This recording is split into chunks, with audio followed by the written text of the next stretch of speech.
There we go. I love this song. Is this the one they play at the mall in the elevators? You know what? Drew is jamming, so that's all that matters. I don't appreciate surely there are other things that matter. I don't appreciate the hate, Ryan, for the music. Sorry. Welcome into this Friday edition of the Denver Sports Podcast. How's everyone doing? Look, Drew's still jamming. It reminds me that the music is still on since I can't hear it. Harrison's jamming a bit too. Okay. This is going to be an interesting show, guys. That's the vibe I'm getting, so I'm just going to put it out there. Before we start, starting today, Friday, December 4th through Sunday, December 6th, DNVR will be hosting the Elf on the Shelf shootout at Pebble Beach. All country clubs can participate, and better yet, anyone can win. As long as you play, you can win a prize, or you're entered to win a prize. All you have to do is join the DNVR 4 Country Club. If you haven't played, head to Pebble Beach Golf Course and enter into the closest to hole challenge. Submit your screenshot on our pinned Twitter thread, DNVR_sports, or email them to info@thednvr.com. Once you have entered to win, we will choose a random winner each week to pick out a DNVR shirt of their choice and mask, and we'll ship it to you. I already played this tournament. Sub 300 club? Sub 300 club, Ellie?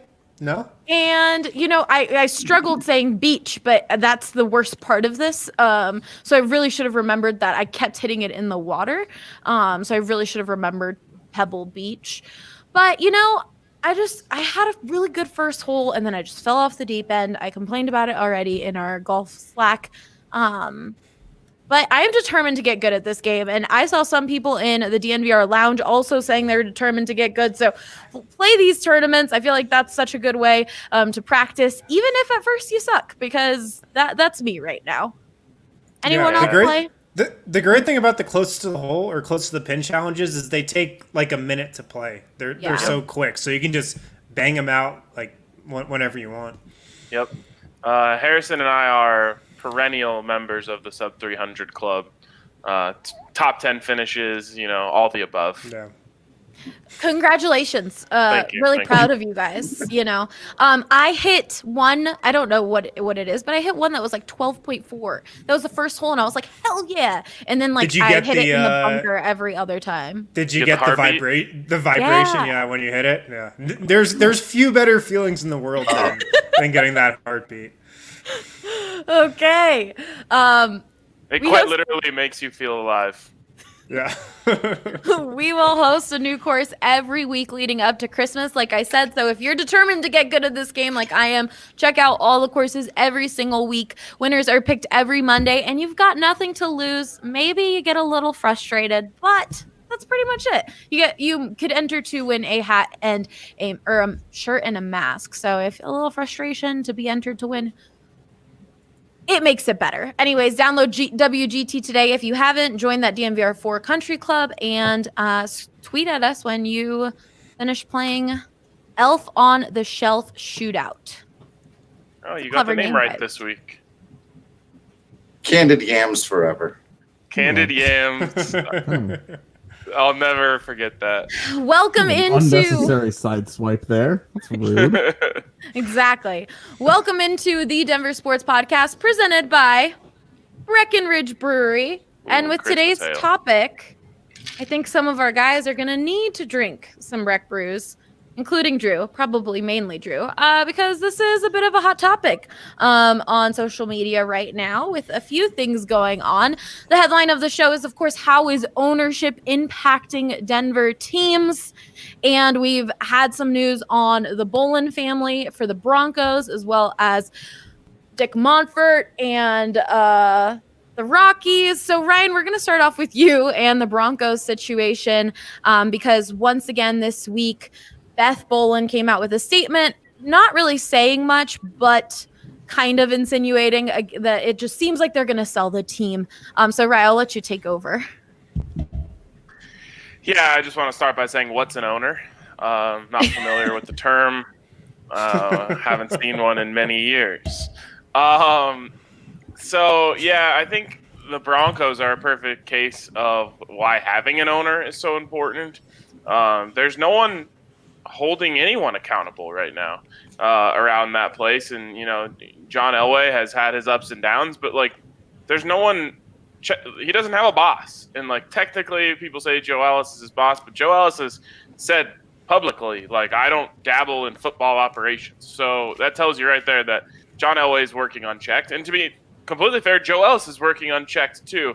And it's not working for the Broncos. And that might not be the main reason why they're struggling, but it certainly is not helping. And so, this week, I guess Beth Bowlen released a statement. It was really just a collection of words arranged in a specific format to... Like most statements are. To say, hello, I exist.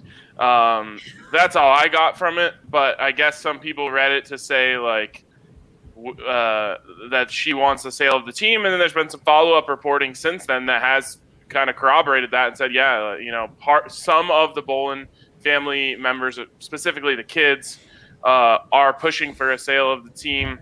And, as much as I like Brittany Bowlen, and I believe the Bowlen family has done incredible things for the Denver Broncos, and really for sports in Denver as a whole, I think I'm just reaching a point where I'm just team sell it. I'm so sick of this back and forth between the Bowlens and this, as I called it, bickering over who gets the best seat at the Thanksgiving table. It's just so annoying. No one wants to see that. I actually heard a clip from Drew's podcast the other day where he said no one wants to hear billionaires complain, and it's true.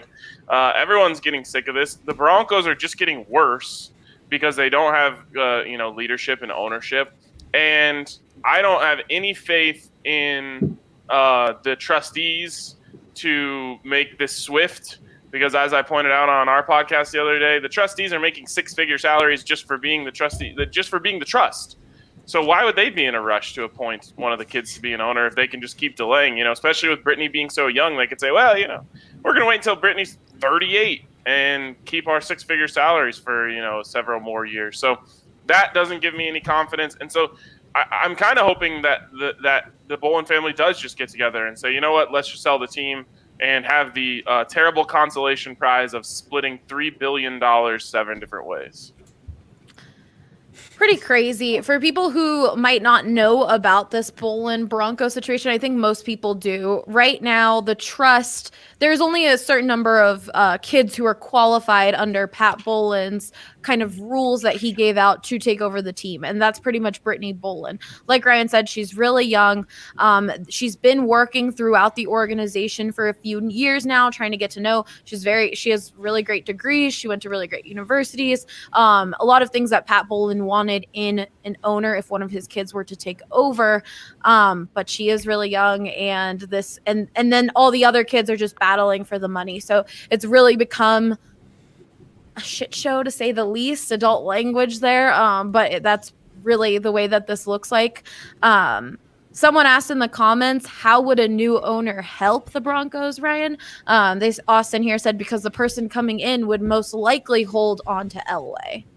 Yeah, I mean, I don't think that's necessarily a foregone conclusion by any stretch of the mind. John Elway's contract runs out next year, and I honestly wouldn't be surprised if at that time both parties just end up going separate ways. And John Elway can kind of go out on his own terms to just say, I'm ready to go pursue other ventures in my life, and the Broncos can start over. I don't know if that's going to happen. I think it's certainly on the table. I know John Elway, the very last thing he wants to do is leave the Broncos in a bad place, and that's why he keeps holding on another year. In his words, swinging and missing. He wants to get this right. It means a lot to the Denver Broncos mean a lot to him, and the Denver Broncos winning means a lot to him.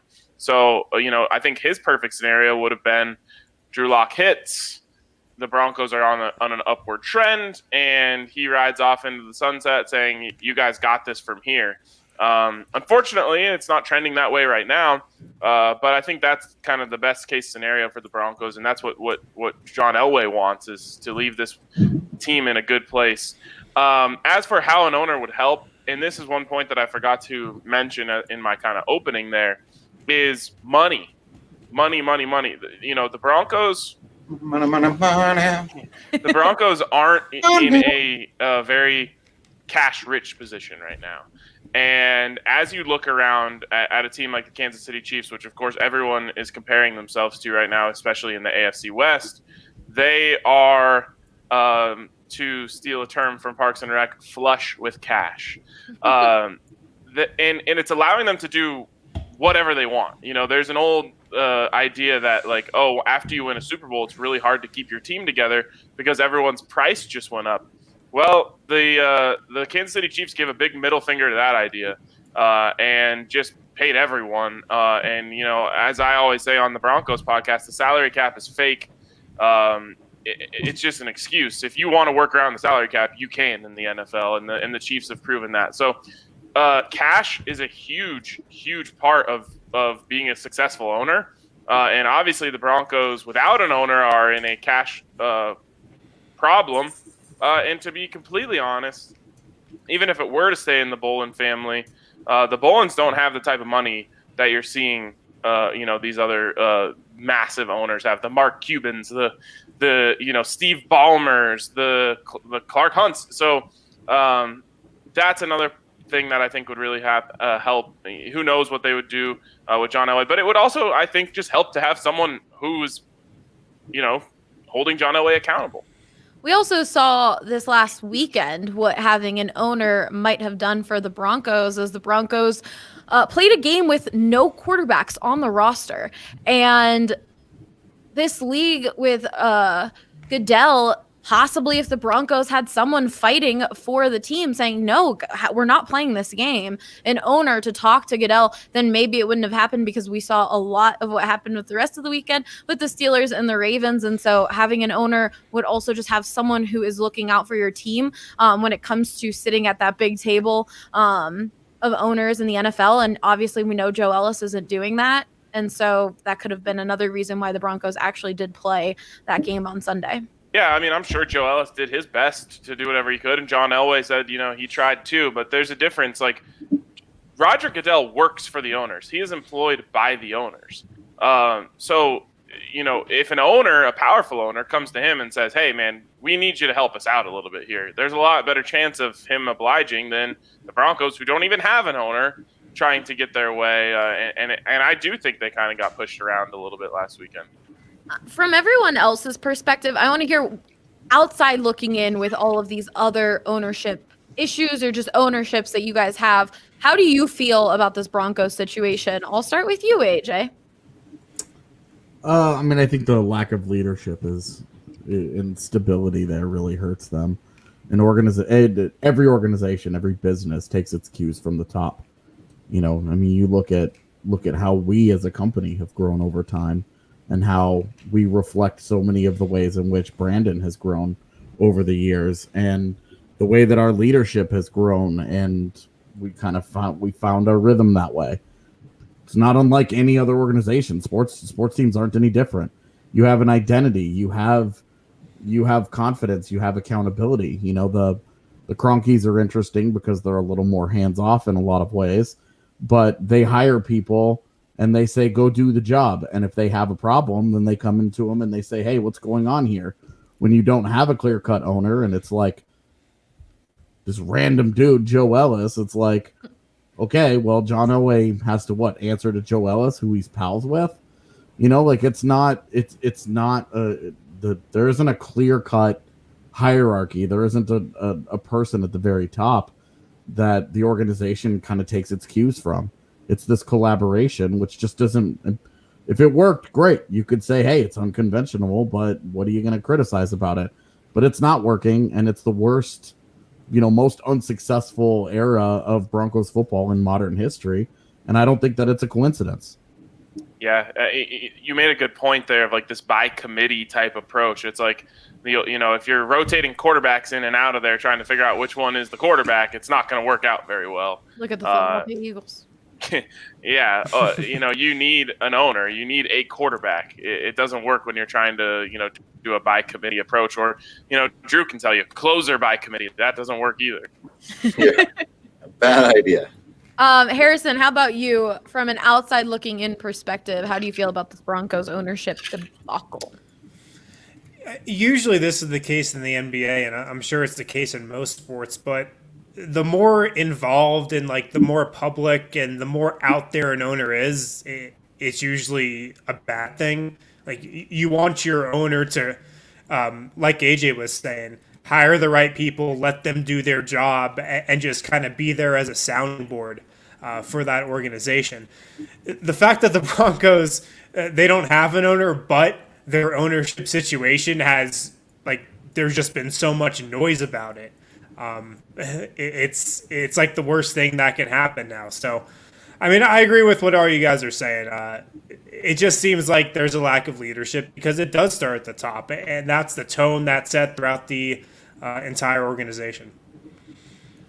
Drew, we'll talk about the Rockies situation in a second, but you're also dealing with an ownership that is struggling, especially with the fan base. What do you think of the Broncos situation? Yeah, it's interesting because it's almost like the complete opposite, right? The Rockies have an owner who's way too involved in everyday baseball decisions, trying to do stuff that's really not supposed to be like an owner's job, overruling the GM on trades and signings and all this stuff. And so that's like they're at the opposite ends of the extreme. And the Broncos just have nobody there to have a final ruling of something. It's like you don't want this person overruling everybody all the time and insisting that the people that they've hired to do the baseball job or the football job, in this case, like you've got to let your GM work. And at some point, it is on the GMs to build the rosters and all of that. But the ultimate accountability has to be there. The sort of standard has to be set. And that's, I think, maybe the one word that feels like it applies to the Broncos right now is like their standard has gone away. Their sort of organization-wide philosophy of this is who we are is gone. And that's pretty incredible for somebody who's watched this team, for most of my life when they've been, even when they weren't good, they weren't irrelevant. And right now they feel pretty close to irrelevant. Yeah, no matter what was going on during the season, like the Broncos were in the news. That's just like the way that the Broncos organization was. Right. Yeah, and they still find a way to always be in the news. Still in the news. That's just because of a little bit of dysfunction, in my opinion. We've got someone else in the comments, Ryan saying, let Peyton Manning run them. Give him an ownership piece to get him. There has been talks of Peyton Manning being possibly interested, but he couldn't buy the entire team himself. Yeah, and that's, how a lot of these things work. Rich people have rich friends, and they get together and say, let's buy a team. And I think everyone in Denver categorically would love that idea if Peyton Manning was part of a group to run a team. And, that's probably what it's going to be for Peyton Manning when he's going to be involved with the football team. Every year we laugh as someone, comments on our podcast that Peyton Manning should be the new head coach or the new offensive coordinator or even the quarterback's coach. And it's like, nah. He's not doing that. We're talking about a guy who turned down $20 million a year to just call Monday Night Football games. He's shooting for the stars here. I think for him, it's going to be ownership. And hopefully he's, I think if the Broncos went up for sale today, he'd have a group tomorrow or later today that's ready to do this. They already tried once with the Carolina Panthers. So the only thing that goes against that is that the NFL prefers one big owner. The owner, they don't want the ownership group with one person putting the money in and another person being the face. It gets a little bit convoluted. So they would prefer one, big rich person comes in and says, here's all the money. I'm the owner now. There's a couple names that, get brought up. The one that, people may have not heard of, but I've heard of in circles is a guy by the name of Robert Smith, who is a Denver-based billionaire. The only thing about him is he apparently just got into a big tax evasion fraud thing. which I guess he's paying like $100+ million settlement in. So I don't know how Typical the NFL would rich react. guy stuff. I was going to say, I don't know how the NFL would react. That's just like a normal Tuesday afternoon for him. That's what I said. I said that's the cost of doing business when you're a billionaire. So yeah, I think he's a name that could be involved. Obviously, a lot of people throw around the name Jeff Bezos. I'm pretty sure it's just because like he is like the most notable billionaire. Right? Exactly. He would definitely be a hands-off owner. I think he's got a lot of other stuff going on to occupy his time. Yeah, but it's also nice when your owner has other revenue streams. Yeah. You want that, where so it's not just the team's money, because an NFL team, weird as it is, a sports team like on a $1 billion scale doesn't really make that much money.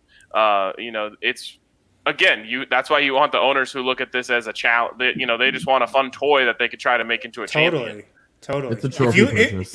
If you look at a lot of NBA owners, Vivek Ranadive in Sacramento, a lot of the new kind of software and tech guys, they just have their NBA team as just this cool shiny toy off to the side that they can sit courtside at the games. They can give courtside tickets and suites to like all their tech bros in Silicon Valley. Like that's why a lot of these guys have the team. A lot of NBA owners, this is the case with the 76ers owners. They're these private equity guys who are like, buy a distressed asset and try to pump it up and then eventually sell it. So a lot of owners, like, yes, there are some that are just, the diehard fan. The new owner of the Utah Jazz is that way. He's like the Salt Lake City guy who's just a big time Jazz fan and loves the team. Those guys are great, but a lot of them just have their team as just kind of this cool toy. It's like their sports car that's off to the side that they can just show off to their friends. I don't know. That simple. And that's fine. And that's fine because you don't want to show off your crappy Honda Civic 2001 to your friends like that. When you are using your team as something you want to show off, you want to turn it into a Ferrari. I don't know why this just reminded me of somebody's in a wind tunnel. What the hell? That was like a full-on like off of the side of the highway.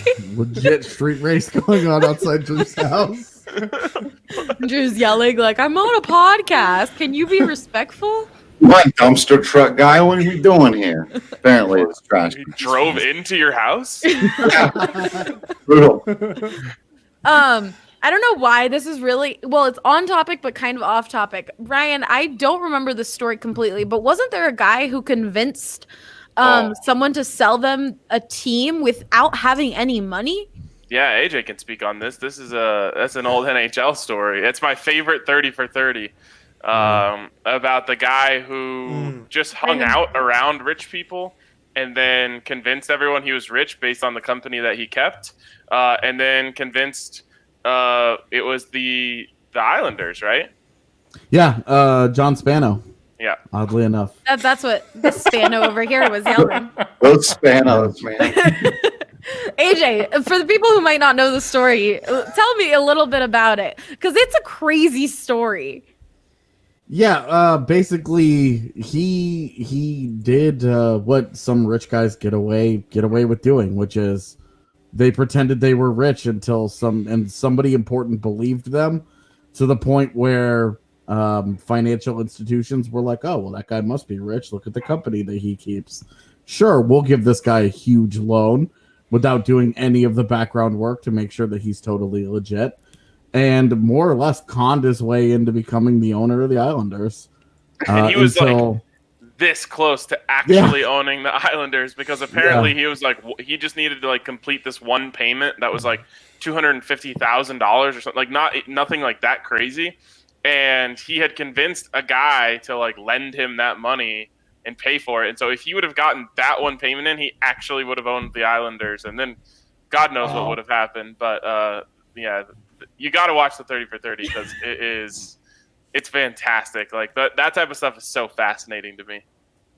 Yeah, the way that rich people just manipulate the system to their benefit, he wasn't rich. Dude. I mean, He pretended to be, and it just worked out for him. He just continued this whole charade forever and ever.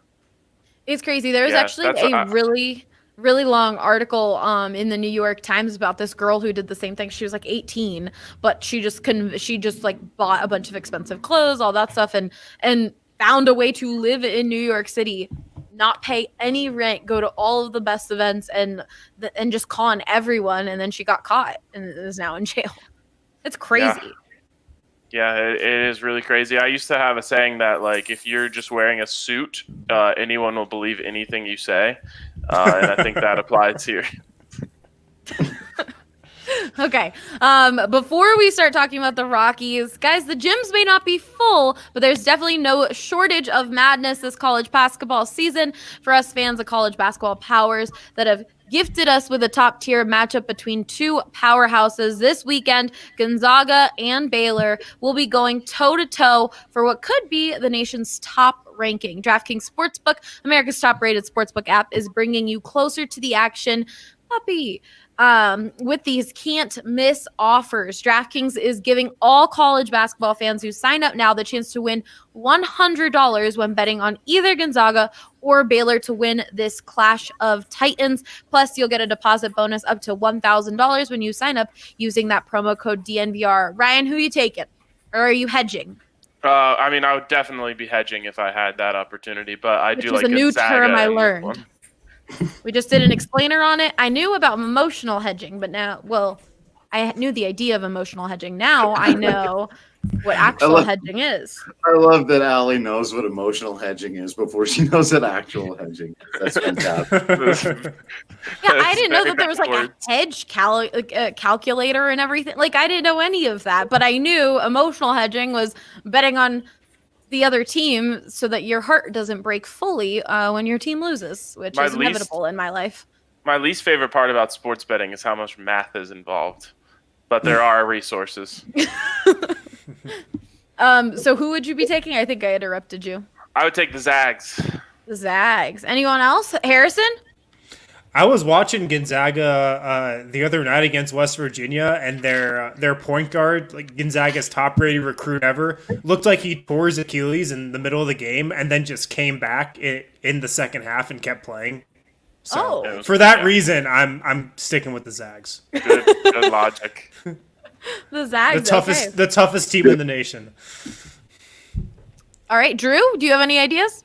I buy Harrison. If they got Superman on that team, I think you got to go with them. The Zags? I honestly never heard that nickname. Well, that's the nickname of their nickname. Okay. AJ? Yeah, I mean, they beat Kansas, so obviously I'm not betting against them. Also, screw Baylor, just for what it's worth. Okay. Yeah, Baylor doesn't deserve to. They don't deserve that seems reasonable. Yeah. They don't deserve to have sports programs anymore after everything that they've pulled over the years. Yeah, I mean, you could certainly make that case. Between both the football and the basketball programs, I'm shocked that if they weren't in Texas. Yep, and they tried to write a letter to the Pac-12 that they should be in the Pac-12 over CU. So an extra FU to them. They shouldn't. They're nothing. They're nobody. A bunch of dorks go there. Okay, well, unless you're listening, then you're cool. No, you're still a dork. Okay, well, the DNVR fam is telling you to take Gonzaga. Download that top-rated DraftKings Sportsbook app now and use the promo code DNVR when you sign up for your shot to turn $1 into $100 when betting on either Gonzala? Chichi Gonzalez that's what I was thinking. Either Gonzaga or Baylor to win. That's right, $1 to win $100. Again, these guys are telling you bet on Gonzaga. For a limited time only, DraftKings Sportsbook must be 21 or older, Colorado only. Bonus comprised of a first deposit bonus. Deposit bonus requires 25x playthrough. Restrictions do apply. See DraftKings.com/sportsbook for details. And of course, if you have a gambling problem, call 1-800-522-4700. Drew, it's your time to shine. Is that what this is? It's your time to shine. Obviously, the Rockies have been in the news lately. They non-tendered David Dahl, Tony Walters, and Chichi Gonzalez, like I said during that DraftKings read. The big deal on social media right now really is David Dahl. And there are many reports that are saying that these moves are mainly driven by the lack of ticket revenue. In 2020, of course, they had no fans in there for the Rockies. And Dick Monfort, Rockies owner, reached out to season ticket holders earlier this month and said there will be nothing normal about this offseason as the industry faces a new economic reality. Drew, you wrote a piece. A lot of people are after Jeff Bridich. And you wrote a piece saying that it's not all on him, that Dick really has a lot to do with this. So how is ownership impacting the Rockies? So, yeah, in my estimation, he's not happy. Not having it. I don't think anyone is. In my estimation, ownership is impacting the Rockies far more than the general manager is. Whether you think the general manager has done a terrible job or merely a pretty bad job. Look, the fact of the matter, and not to break down both the article that I wrote and the podcast that Patrick and I did, like an hour and 20 minutes just on the David Dahl thing yesterday, but it boils down to this. If Jeff Bridich was gone tomorrow and the Colorado Rockies hired the best GM in all of baseball, Chip Chipperson? That's the guy, right? We made one up. Chip Chipperson. And if this guy takes over as GM and he's just a genius of the game, Master Tater, my man Chip, the problems are still the same. The problems were the same under Dan O'Dowd. The problems were the same under Bob Gebhardt, for those of you who know who that is. The problem with the Colorado Rockies, from the broadest perspective speaking, is that their owner very much wants for them to be good, and he is the combination of the two things that we talked about in the last segment. Somebody who thinks of his team both as kind of a shiny toy situation, but also as somebody who really does want to win. He sits front row. He loves baseball. He forms a personal connection with all of his players. Superstars love him. Go back and watch Todd Helton's retirement ceremony and the way he lovingly talked about Dick Monfort. You signed all those paychecks. Makes some sense. Before I get to the real spicy stuff, Dick Monfort has done a great deal for Lodo. We've talked about this before, but it really does matter. He's been an extraordinary owner when it comes to the outside of baseball questions. And this is why I implore him and everyone out there writing to him to make your plea this, because firing Jeff Bridich doesn't solve the problem unless or until Dick Monfort stops making baseball decisions. He needs to focus on the party decks and the McGregor Square and making Lodo awesome and Coors Field, one of the best places you can take in a baseball game, and sitting in the front row and wearing jerseys and high-fiving his players and doing all that stuff. And stop when a GM comes to you and says, I've got this trade that's going to make us better and shed some payroll, but we are going to lose a guy that a lot of people like. And then you go, no, we can't lose that guy. Too many people like him. I got to sell that guy's jersey. And you go, well, then what did you hire me for, man? Like, and this is the problem. Like, the Rockies exist inside of a window. They can win with Dick Monfort as their owner, but you should not have to win in spite of your owner. And that's what it is. That's what the Colorado Rockies will have to do if he keeps making baseball decisions. He could step aside and just stop it. Get out of the room where the decisions are happening. Don't be there. Set the budget. Set a hard budget, because he doesn't have, and part of this is to, like, I don't think he's given quite enough fair context of, like, how much less money the Colorado Rockies have to spend on their baseball team than the Los Angeles Dodgers and the New York Mets and the New York Yankees and the Boston Red Sox and Chicago Cubs and some of these teams. It's like, but still, all that said, and the uniqueness of altitude, all that crap. But it's like, stop, just hashtag, just stop it, Dick. Just stop it. Stop doing stuff. You know the old phrase, and I used to do this. I was the kid in high school. I was the kid in college. I'm sure at DNVR still, like, I'm out here like Mandalorian podcast or whatever. You're doing too much, maybe. I don't know. Like, I don't know. Like, I need someone to rein me in, and you guys sometimes do, and sometimes you let me go. I'm like, how long are they gonna Let me keep doing this. So I get it. But that's why I'm not in charge of DNVR. That's why I'm one of the members of the team. And he wants to own the team and be one of the members of the team. You can't do that. And it is poison to their ability forever. Yes, you can get to the World Series. And without a 9 or 10 game delay, maybe you can even win a World Series in spite of this guy. But it's bad, folks. And I thought he'd maybe learned his lesson from the last generation and the Bill Vet disaster and the Troy Tulowitzki, Carlos Gonzalez. And I really thought he was going in the right direction. But, man, and then, we hear about, and I don't know how many of you know about the possibility of the Charlie Blackmon for Marcus Stroman deal, and that gets nixed by the owner, and then he sort of half apologizes for it after. And you're like, what are you doing involving yourself in those kinds of decisions, man? Yeah. Drew. Yeah. Yes. So someone has to rein you in, right? That's right. I've seen this a lot on social, and we have Austin here commenting about it. The argument of the Rockies not having as much money, of course, as other teams like the Red Sox and the Yankees, of course. But Austin here says they did spend the most in the MLB on a bullpen a couple of years ago. Yeah. So another thing that also needs to be clear is that the Rockies' problem isn't also that they don't spend enough money. That's not what Dick Monfort needs to do. So I wrote that article today, and I had a few people saying, how much does he need to increase the budget by for you to think Jeff Bridich could be successful with that or to realize he's bad? It's not about the budget. Again, give him the best GM in baseball. Give him a $300 million or $350 million payroll.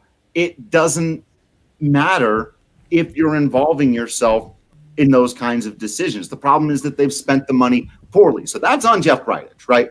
A lot of that's on Jeff Bridich. I wrote an article about how the bullpen was nowhere near, the three guys everyone thinks of, two of them were just as bad as everyone thinks. But the bullpen situation was a little bit more nuanced than I think people realize. And a lot of the spending a great deal of money on the bullpen that people conveniently leave out was Adam Ottavino. But yes, Jeff Bridich has spent the money poorly. And it would be nice if the Rockies had a GM who spent the money right. And if they'd done all those things, then it's absolutely true that their current window would have been wider if they had done things properly. But again, it's what is proper? Part of being able to do that is being flexible. So sure, Jeff Bridich signs the Ian Desmond deal or the Charlie Blackmon deal or the Wade Davis deal or the Brian Shaw deal. But if he recognizes, this isn't really working out. I got this offer and I can unload this guy. I know we just paid him, but Dick goes, well, but I'm paying him X amount of money. We can't just offload him for some kid I've never heard of.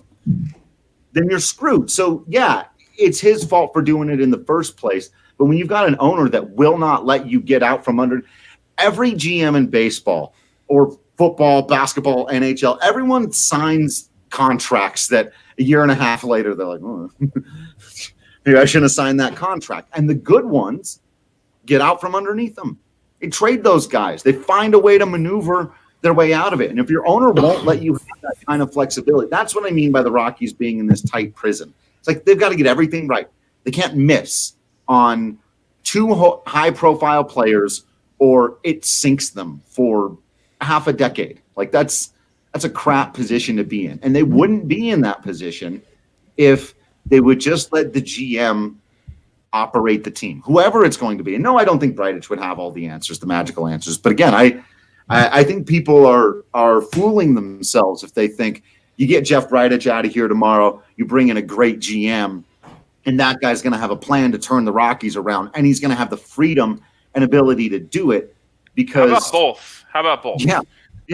Dick Monfort gets out of the way and also in the process fires the hell out of Jeff Bridich. But I think Jeff Bridich obviously has all of these issues when it comes to that, but we've also seen and heard from players on the team having an issue with Jeff Bridich.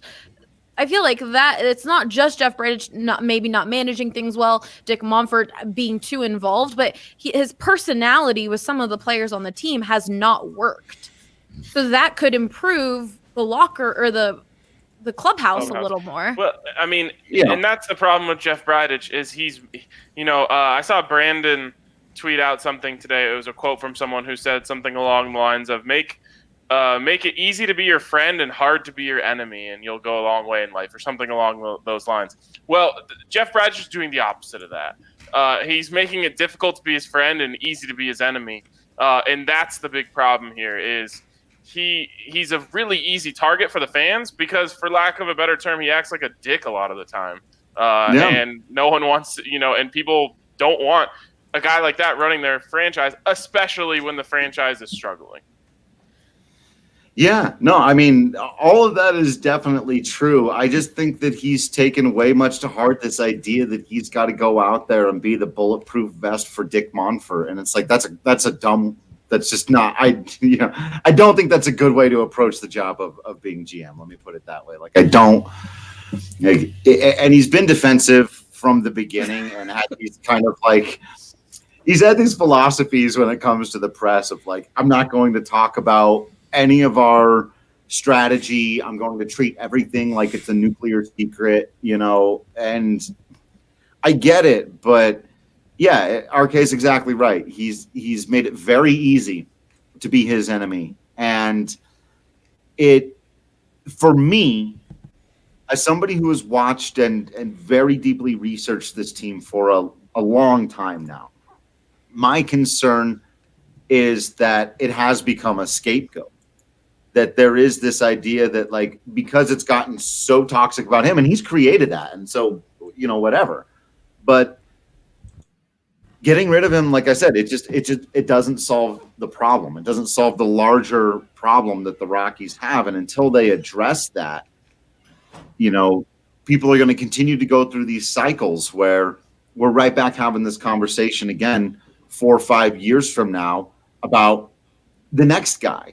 And he may put a better face on it, but is that better? Dan O'Dowd put a better face on it. He had better PR skills. He went out, but they had the same damn problems. They had the same bad personnel decisions, the same overpaying for stuff. But Dan O'Dowd went out and put a smiley face on it. So he got 14 years or whatever it was as the team's GM. Bridich's thing is he's almost the exact same, but he doesn't manage to put a good face on it. I feel like sometimes sports fans, as you cover the team, so you see this in such a different way. I feel like sports fans sometimes need to see this happen over and over. They need to see Jeff Bridich leave and see the problem happen again. And I feel like it's a stubbornness that we have in our mind, but you're going to keep thinking someone else is the problem because you think that's going to fix it. So firing Jeff Bridich is a lot easier than Dick Monfort not being there in a fan's perspective. And so getting rid of Jeff is like instantly like the scapegoat, like you were saying, and it's going to take a few more years, I feel like, for fans to realize that it isn't all Jeff Bridich and that it has a lot to do with the ownership because of the way Dick is.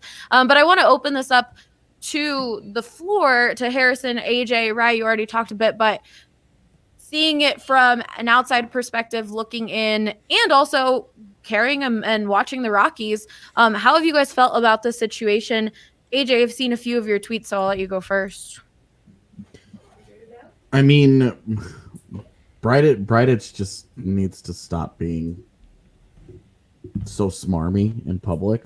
Like, he has to recognize that PR is part of his job, that answering to the people who pay for tickets and merchandise and all that, he, as much as you answer to an owner, you answer to the people who keep your franchise alive.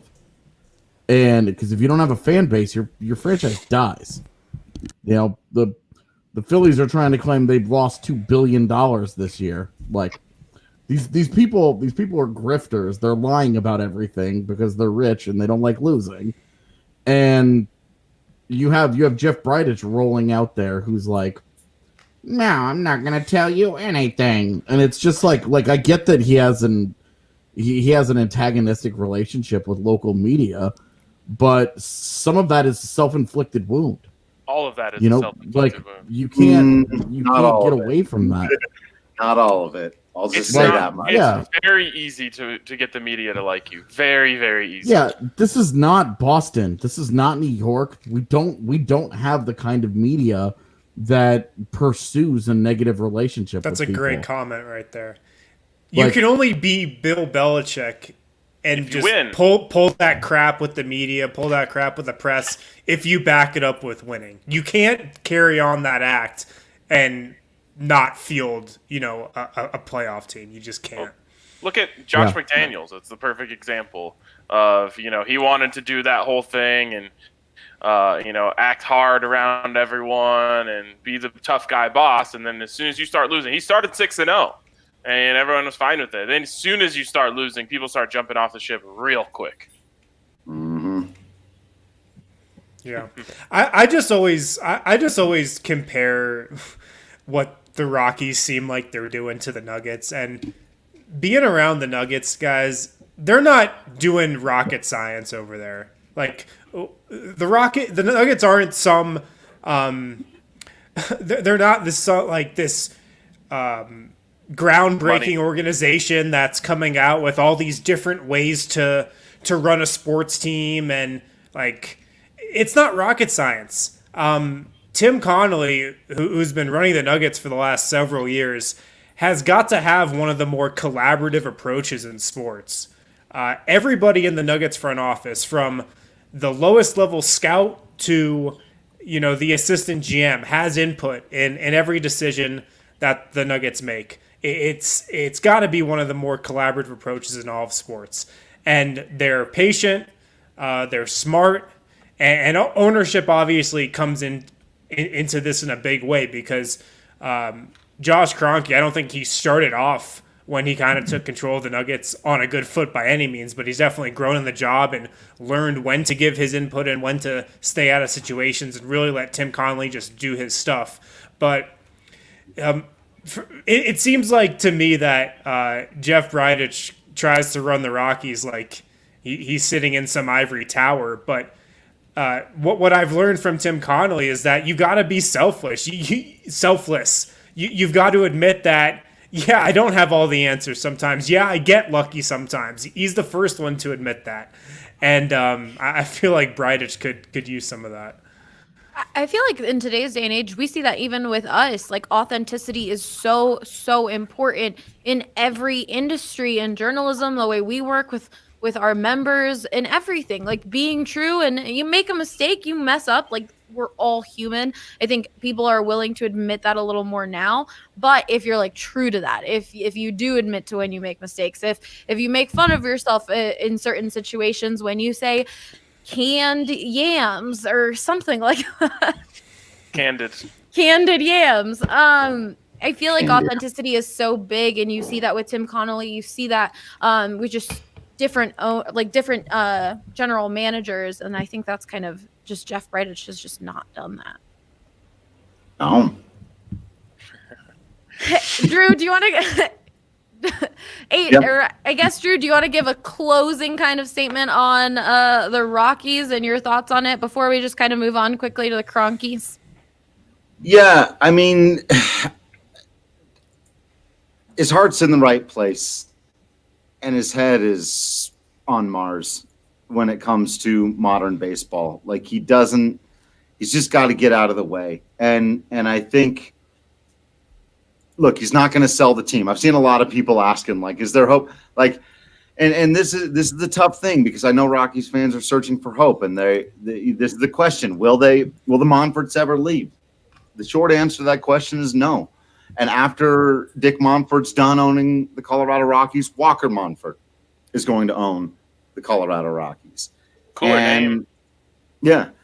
And, that doesn't mean that they'll be the same people. And I met Walker a handful of times. He seems like a really smart and, more forward-thinking, he's a younger guy. He's going to think a little bit more about the digital world and care about streaming and things like that. I mean, they just miss these little boneheaded things all the time to not care at all about the digital process, stuff like that. And so, yeah, he's got, that's right. He's got his heart in the right place, and he needs to be pressured by everyone in this city to let that guide him to getting his head out of the equation. Let somebody else run the team. I saw there was a question here earlier about what did Kelly McGregor do when he was around? This was his job, to take all of the baseball things that needed to happen out there that Dan O'Dowd was trying to do at the time and explain to to Dick Monfort. Here's actually why we've got to trade Matt Holliday. And I know it's tough and fans are going to hate you for it. But this kid, Carlos Gonzalez, let me tell you the story of Carlos Gonzalez. That was Kelly McGregor's job. He was the team president, and they haven't had one since he tragically passed away long before his time. It is what this team needs more than anything. So, look, I get it. We just did it again. This is supposed to be a conversation about the owners. We did a solid 15 minutes on Jeff Bridich. He is the easiest target in the world. You want to turn yourself into that shit, then that's what happens, man. I'm not saying he hasn't deserved it. You haven't heard me say that once. What I'm saying is, if you want to solve the problem, this is far more important than that. You need a team president, or you at the very least need him to step away and let the general manager act as the team president. I don't think. Is there anyone that comes to mind that would be good in that type of position? I mean, everyone's pie in the sky hope would be Theo Epstein, right? And it's not as crazy as people think, because Theo Epstein loves challenges in particular. I think actually Theo Epstein is a better candidate to potentially take over as commissioner of Major League Baseball. But any of his proteges, there's a lot of those types of guys out there. This sort of new wave of baseball minds and they just hire somebody from Tampa Bay, just whoever from Tampa Bay. Yes, they can. They could. They could.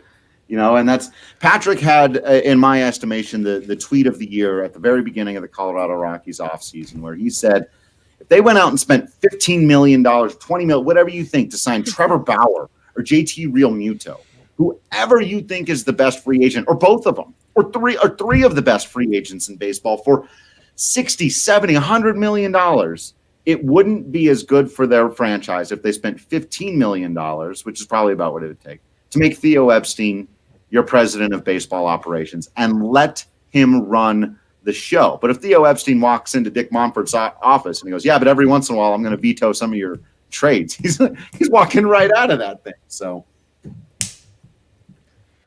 well, thank you, Drew.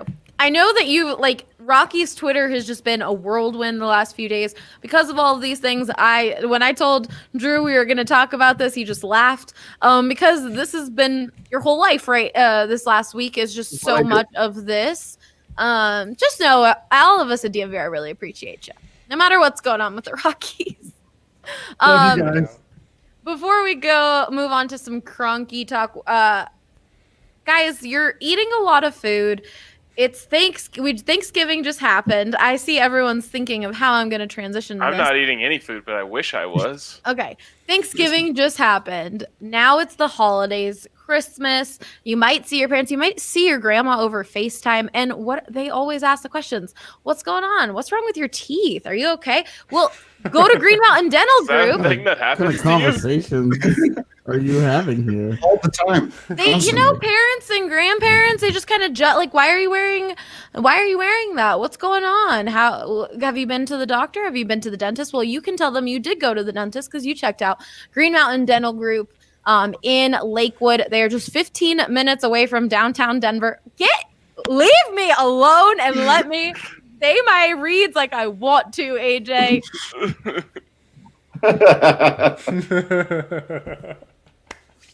Okay, go to Green Mountain Dental Group. You get a free Sonicare toothbrush when you schedule a cleaning, x-ray, and exam.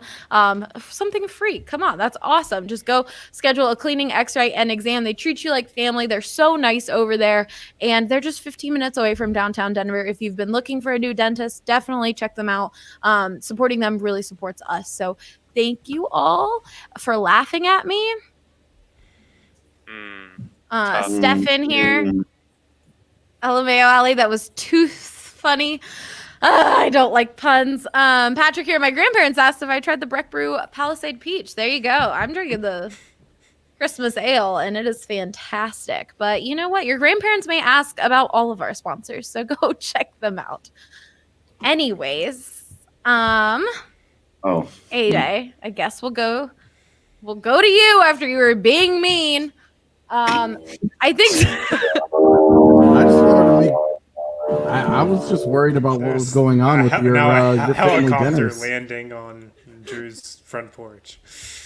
Drew, you've got a lot of interesting sounds coming from that way. I think This is my life, and it's I ending think 1 minute at a before time. jump into the Kroenkes, this says it all. Austin said, can Joe Sakic and Tim Connolly run the Broncos and the Rockies? It truly does seem like you mentioned, Harrison, and AJ, the Kroenkes kind of hire the right people and let them go from there. And instantly, when you think of the Avs and the Nuggets, you think of Joe Sakic and Tim Connolly. And when you think of the mess that the Broncos and Rockies are in right now, a comment like this occurs. Can Joe Sakic and Tim Connolly run the Broncos and the Rockies?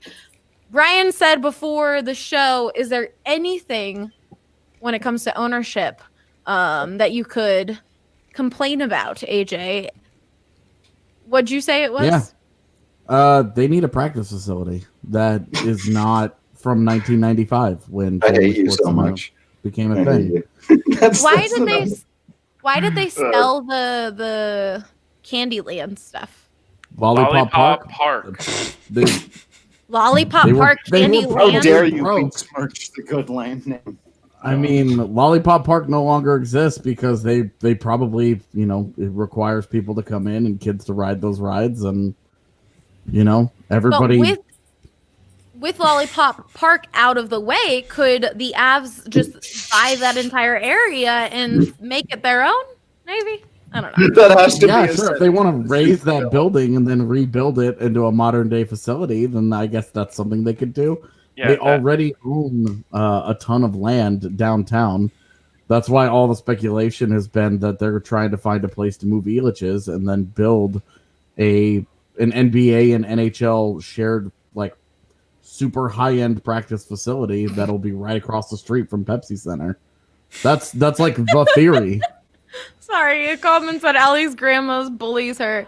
My grandma's she's Spanish, she's very strict, and if she sees something wrong with you, she's not afraid to tell you. Sorry. I don't think there's anything wrong with you. Thanks. That was sweet. Anyways, AJ. Wow. What, Drew?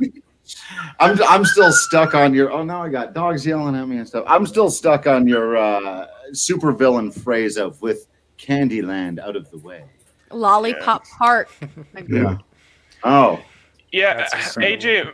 My main. Well, first of all, I mean the Avs and Nuggets absolutely need better facilities. At least the Nuggets one is at the stadium. Like the Avs thing is kind of a joke. Like I get with the Broncos situation, considering they do everything out of their facility at Dove Valley all week, and then they go to the stadium once on Sunday. That makes sense. But for the Avs to have their facility in a completely different part of the state than the stadium in which they go to every day during the season almost makes no sense to me. Yeah, if the facility is that far away, at least have it be like a good world-class facility. Like Anaheim's new practice facility is unbelievable, and it hosted the rookie tournament there last year, approximately 14 years ago when it happened. And it was brand new, and it's gorgeous. It's got 3 sheets of ice. It's super high-end. The locker rooms are really nice. Everything is as you would want it. And then you go and you look at where the Avs are, and you're like, this is kind of a joke. Honestly. It's not even kind of a joke. Like if you were to show this to a person who didn't know, like if you were to be like, hey, I'm going to take you to an NHL practice facility, and then brought them there, they would laugh. Like they would legitimately laugh. Yeah, I mean, rec leagues share their locker room when the Avs aren't using it. Yep, that's crazy. And is it uncommon for NHL practice facilities to be somewhere where it's open to the public for them to skate, do ice skating, do intramural leagues? Is that uncommon? Because no, at not least at all. in Washington, D.C. with the Caps, that's how their facility is. It's really cool, but it's definitely I had a bunch of birthday parties there and all that stuff. Yeah, I mean, like Kettler is totally different than Family Sports Center. Kettler is like nice. It's dope, yeah. Yeah, it's like it's a nice. That's kind of what I'm saying though, is that like these are nice facilities. It's connected to a mall. The sheets of ice are they're valuable, so they're always going to open those up to the public when teams aren't using them, so that they can turn that into a money making opportunity. it'd be dumb if that ice just sat there when they were in the off season, you know. So all of those, it's just that they need to get into a facility that's not old and run down. It's like Tropicana Field, you know, like it's just, there are some facilities that are just a joke, and where both the Nuggets and the Avs practice they're just not good. They're not modern. They don't look sweet. They don't inspire any kind of confidence. Considering all the money that they've been pouring into upgrading Pepsi Center as it goes, it's like they've got to get this right. Yeah. Yeah. AJ, is there anything else that has bothered you at all, or has in your opinion ownership has impacted the Avs? Like the actual organization. I mean, I struggle. Their Iron Curtain, you know, old school ways of approaching media is frustrating, but it's not. I don't think that's an ownership thing. I think they hired the PR people, and the PR people run the show, and that's their thing. So I don't blame ownership for our run-ins. I guess my question about the Kroenkes from an Avs perspective would just be, do you feel like, you know, they're a secondary child in terms of how much they're loved by the parents, and do you think that has an impact on the actual product on the ice? I don't know that they are the secondary child. That's why I'm asking. They spend on the Avs without any question. When we were going through all of the pandemic and all this in the offseason, I said, hey, is there anything from ownership that says you guys have spending limits? Because there was a thing back in the day about the Avs won't sign somebody for more money than Matt Duchene that was nonsensical. And it was stupid. And then when it came time to pay Mikko Rantanen, people were like, wow, they won't pay more than what they pay for Nathan McKinnon. And, you know, Rantanen makes like $3 million more per year now. So ownership has honestly been great to the Avs. You know, I know that the luxury tax is a scary thing in the NBA that they have not been willing to go into. For the Avs, they've spent to the cap. When the team has been competitive, they've never not given them the money to do what they want to do. So I honestly don't know that they are second-class citizens in that building. They have all the cool stuff, bells and whistles, the neat, you know, the facilities were all just redone in the last couple of years for both teams. And they customized the hallways and made them all very cool. And you could definitely feel on one side of the rink it's the Avs, and on the other it's the Nuggets. So I don't know that they are a second-class citizen in there, honestly. I think they do a great job of supporting the team. It's funny because when they were bad, everybody was like, the Kroenkes don't know what they're doing. They need to get a president in there. They need to get a GM in there that knows what's going on. They're so bad. They've given too much loyalty to Joe Sakic. It's too much leash. They don't know how to run an NHL team, so they're absentee parents, right? And then all of those people ended up looking tremendously stupid. I feel like I was saying earlier, that's just like what happens. Like sports fans, and I mean, I can be one of them, especially when it comes to the Eagles organization. But the first thing you think of is the coach or the general man or the manager, the coach or the manager, and then the GM, and then ownership. Like that's just, you're blaming all of them when your team isn't doing well. And then when they do well, oh my God, they're amazing. Why did I ever think they should be fired? It's really just winning or losing. Harrison, how do you feel about the Nuggets? That's a good question. Ryan asked, do you feel like they're treated kind of like a second child? Yeah, in a way, it's the biggest thing is the practice facility and the weight room. It's funny, like when Pepsi Center / Ball Arena was built, having a practice court in your arena was like state of the art. But now it's just way past its time, and everybody has this huge separate practice facility and whatnot. It's funny, Torrey Craig obviously left the Nuggets this offseason and signed with the Milwaukee Bucks. And the Bucks released this video of him in their weight room. And I don't know if you guys saw it, but it's just this absolutely sprawling weight room. And he's doing like this monkey bars like challenge that they apparently have, and it's just like this huge area.